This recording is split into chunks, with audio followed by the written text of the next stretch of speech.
distingués invités, bonjour.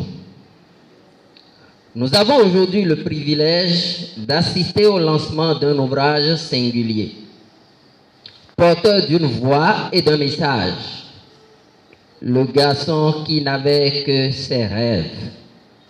Dès le titre, l'auteur Bion Gontran Amédée Dansou plante le décor.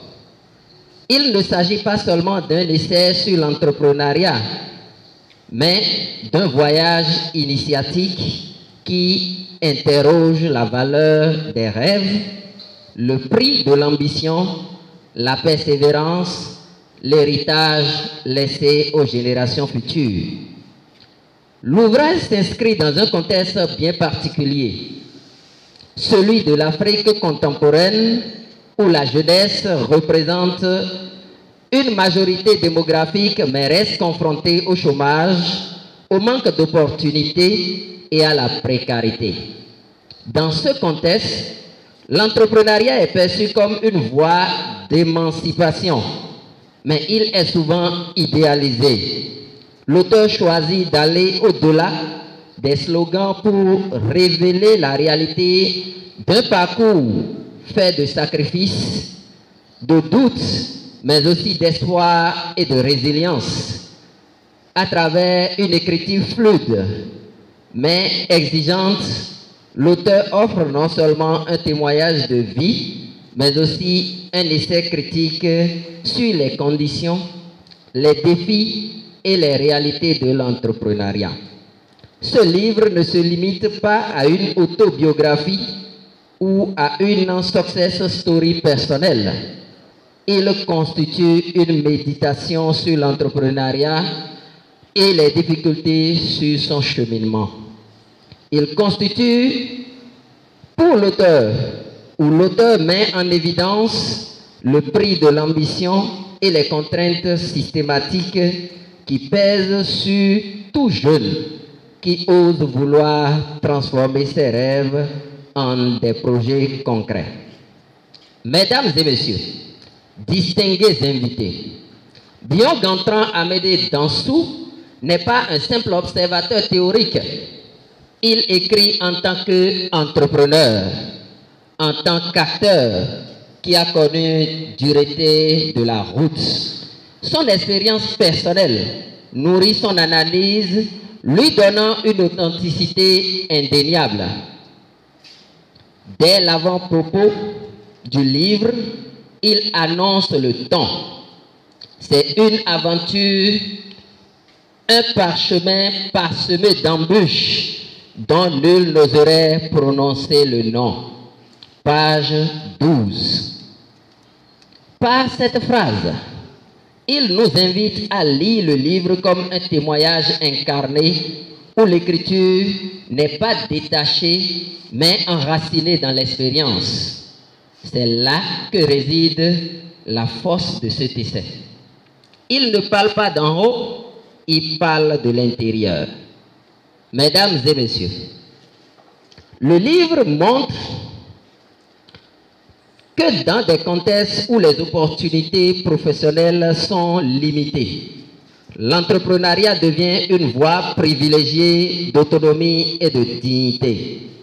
Loin d'être une utopie naïve, le rêve est présenté ici comme la première source de l'entrepreneur, la condition nécessaire pour agir malgré les manques de matériel.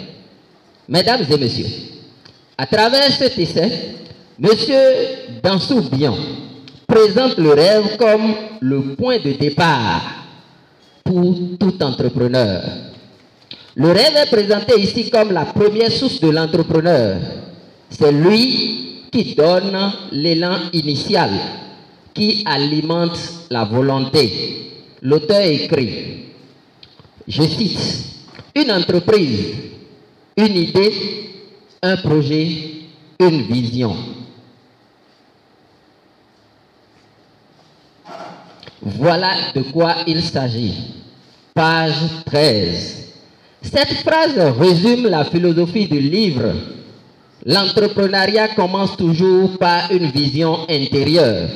Souvent, avant même d'avoir les moyens matériels. Mais ce rêve a un coût. Rien n'est donné. L'auteur le dit avec force. Si vous connaissez le prix d'un rêve, vous auriez moins de mal à commencer. Page 16. Ce prix se traduit par des sacrifices financiers, des nuits blanches, parfois des humiliations.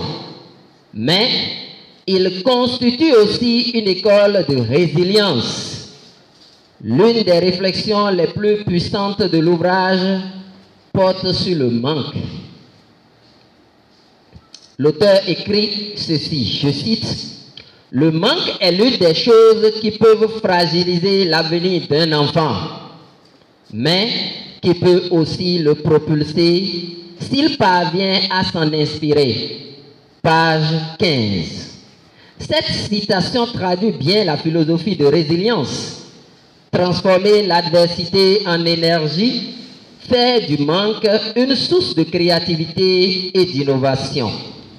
L'entrepreneuriat n'est pas un conte de fées.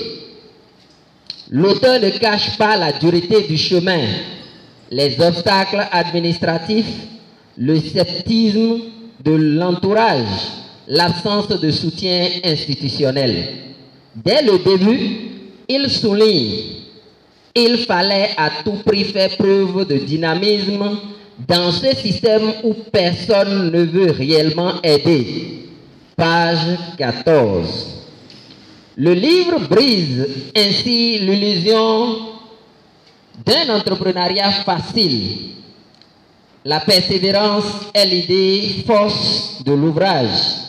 L'auteur montre que ce n'est pas le talent seul qui mène au succès, mais la constance et l'endurance. Même quand les moyens manquent, même quand l'échec semble proche, il faut continuer. Il dit, je cite, « Chaque petite avancée renforçait ma conviction que je pouvais y arriver, que le prix que je payais, fait de sueur et de sacrifices, n'était pas vain. La confiance chancelante, il y a peu, se consolidait brique par brique sur ces petites réussites. Ces raisons de ne plus lâcher sont devenues évidentes. Page 47. Enfin, le livre s'achève sur une note de transmission. L'auteur affirme que l'entrepreneuriat ne se résume pas à la rentabilité économique. Il s'agit aussi de léguer des valeurs, de montrer l'exemple, de tracer un chemin pour les générations futures. Il dit, je cite, « La vraie réussite ne se mesure pas seulement à la taille de son compte en banque, mais à l'impact positif que l'on peut avoir sur la vie des autres. » Page 48. Il poursuit en confirmant que l'entrepreneuriat, je cite, « L'entrepreneuriat, malgré ses embûches, offrait bel et bien une voie de sortie. » Page 47. C'est d'ailleurs pour moi, et ça devait être le cas pour toute la jeunesse ou pour tous les jeunes, la plus belle leçon de cet essai. Cette progression confère au livre une dimension presque initiatique.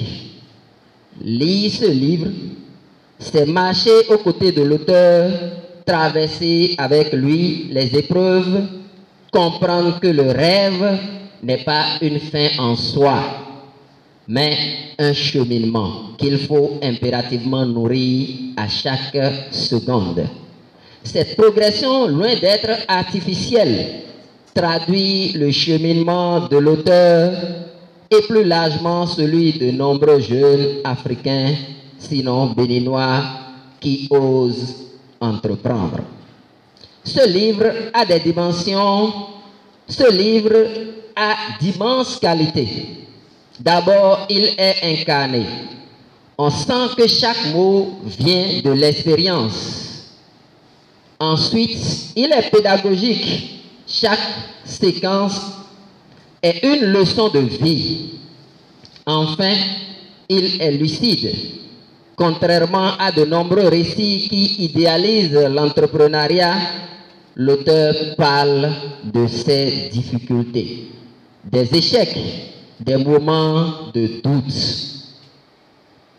Mais on peut aussi relever quelques limites. L'expérience relatée est surtout individuelle. On aurait aimé parfois une ouverture vers des expériences collectives, coopératives et des initiatives communautaires. Vu qu'on connaît l'auteur et qu'il est membre de plusieurs associations de producteurs ou d'entrepreneurs, on aurait pu s'attendre à voir comment donc son appartenance à ces différentes associations ont contribué à renforcer davantage son parcours afin de voir comment en tirer davantage les leçons. De plus, l'ouvrage se situe davantage dans le registre du témoignage que d'une recherche scientifique, alors que lui-même est bel et bien un scientifique. Ces limites n'enlèvent toutefois rien à la valeur du texte. Elle rappelle simplement que ce livre est d'abord une œuvre de témoignage et d'engagement plus qu'une étude académique. Cet ouvrage contribue à la réflexion sur l'entrepreneuriat africain à plusieurs niveaux. Il met en lumière les conditions subjectives du parcours entrepreneurial, le rêve, le doute, la persévérance. Il interpelle la société et les institutions. Que faisons-nous pour ces jeunes qui n'ont que leurs rêves? Il redéfinit l'entrepreneuriat comme une quête de sens, non pas uniquement une course au profit. Pourquoi lire ce livre? Parce qu'il nous appelle, il nous rappelle que l'entrepreneuriat n'est pas une affaire de mode ou de slogan. De mode ou de slogan politique. C'est un combat quotidien. C'est aussi une manière de construire l'avenir. L'auteur nous montre que la réussite n'est pas une ligne droite, mais une route faite des chutes et des relèvements. Mesdames et messieurs, chers invités, le garçon qui n'avait que ses rêves n'est pas seulement un livre, c'est un manifeste. Il montre que même quand on n'a rien, si ce n'est un rêve, on peut entreprendre. On peut transformer sa vie et celle des autres. Si ce livre est un joyau, c'est parce qu'il éclaire. Il éclaire la jeunesse qui hésite, l'entrepreneur qui lutte et la société qui a besoin de comprendre ce que signifie vraiment entreprendre. À travers ce texte, Bion Gontran Amédée Dansou nous tend un miroir. Il nous dit que le rêve, loin d'être une faiblesse, est une force. Que l'entrepreneuriat, loin d'être un simple outil économique, est une aventure humaine et sociale. Je vous invite donc à lire ce livre, à le méditer et à le partager.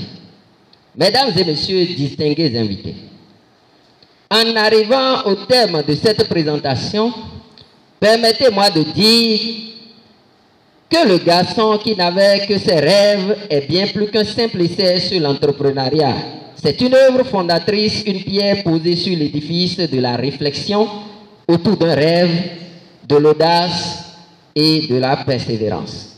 Mais Une pierre, aussi précieuse soit-elle, appelle d'autres pierres pour bâtir une maison.